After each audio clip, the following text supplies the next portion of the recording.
This lesson is 6.1 on finding equivalent fractions. The directions for 1 and 2 say to use the model to write an equivalent fraction. Let's just go ahead and look at number 1 to see how they did that. What they have here are how many parts shaded? 4 out of how many total parts? 6. So then they just decided, okay, they actually simplified and made it smaller. And they got 2/3. So they just pretended that this was a part and this was a part, and they actually simplified it. So it was 2 parts out of 3. So they went smaller. You can't always go smaller and find an equivalent fraction. What they could have done too, so this is what they had originally, right here, and you could even make it bigger by just timesing it by 2 or cutting these in half. So then we would have how many total parts? Count with me. 1, 2, 3, 4, 5, 6, 7, 8, 9, 10, 11, and 12. So 4 6 equals 8 twelfths. It's just the same as 4 times 2 is 8, and 6 times 2 is 12. Pretty cool, huh? All right, let's go ahead and look at numbers 3 through 10. The directions say to tell whether the fractions are equivalent, right? Equals or not equals. That's what that sign means with an equal sign and a slash through it. That means not equal. Okay, so let's look at 6 and 10.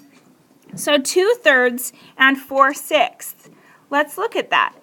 We have our denominators of 3 and 6 right here.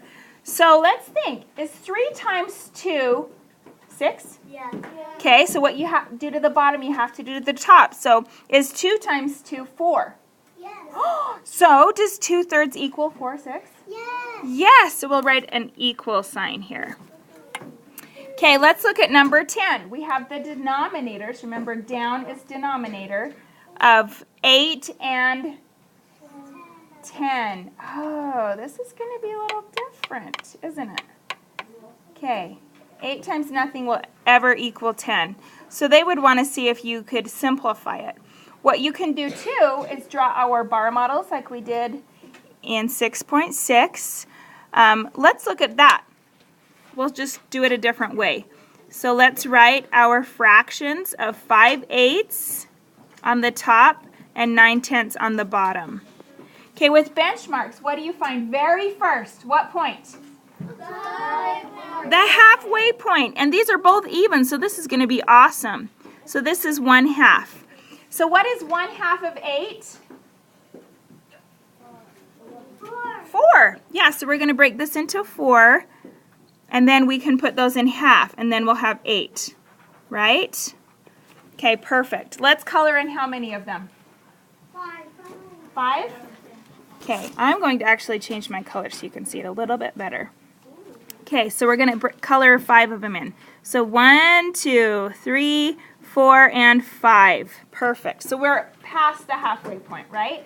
Yeah. Okay, how about our next fraction of 9/10? How many parts are we going to break that into? 5, 10. Halfway point, and half of 10 is 5. Good. So we're going to put 5 on this side and 5 on this side. So these pieces are going to be a little bit smaller. So let's do 1, 2, 3, 4, 5, 6, 7. So we have 1, 2, 3, 4, 5, 6, 7, 8, 9, and 10. Okay, so 9/10. How many are we going to color in? 9. Yeah, should you be coloring this in too? Yes. Yes, we should. Here, let's do this. Perfect. Let's color in 9 of them. 1, 2, 3, 4, 5, 6, 7, 8, 9. Are these equivalent? No. They're very much not. 9 is so close to 10. It's way farther than 5/8, which is just barely past the halfway point. So are they equal? Not equal. Okay. All right, let's work on number 12. Okay, here we go. You guys can see that great. All right, ready? Are you guys ready to read? And go. Sophia's vegetable garden is divided into 12 equal sections. She plants carrots in 8 of the sections. Write 2 fractions that are equivalent to the part of Sophie's garden that is planted with carrots. So how many sections are we going to divide this into? How many? 2. Look at your paper. 8.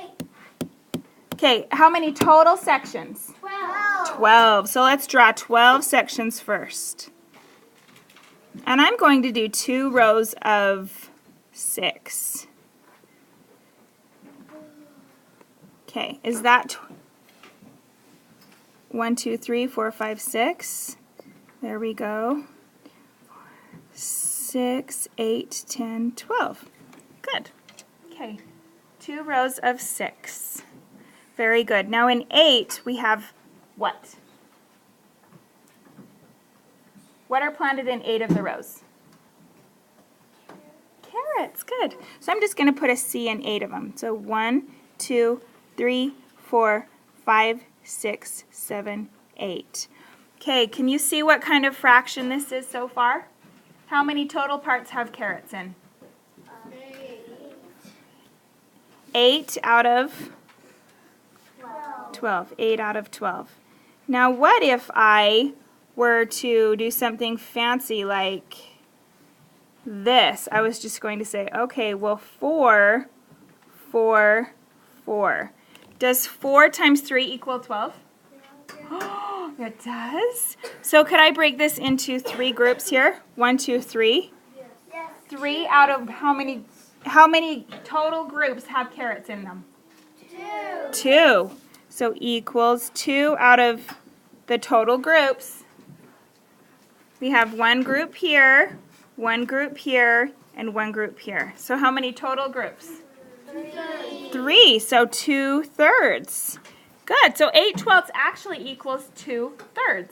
Is that not so cool? Okay, what if we, and it says 2 fractions that are equal. Okay, remember when I told you that you can times them or divide them? Let's look at this. Is 8 divided by what equals 2? 4. Is 12 divided by 4 3? Yes. Yes, you can multiply by the same number or divide by the same number and find an equivalent fraction. So let's go ahead and do 8/12 times 12, and we're going to see how it's going to be smaller parts but more pieces. So let's times them both by 2. 8 times 2 is what? 16. Good. And, oh, I don't have room there. 16. I'm running out of space, sorry. 16 and 12 times 2 is what? 24. So guess what? 16/24 is also equal to 8/12. So 2 fractions could be 16/24 and 2/3. Pretty cool, huh? You just have to pick a number to multiply it, but you have to times it by the numerator and the denominator, that same number. And again, if you want to make it smaller, you just divide it by the same number. You guys will do great.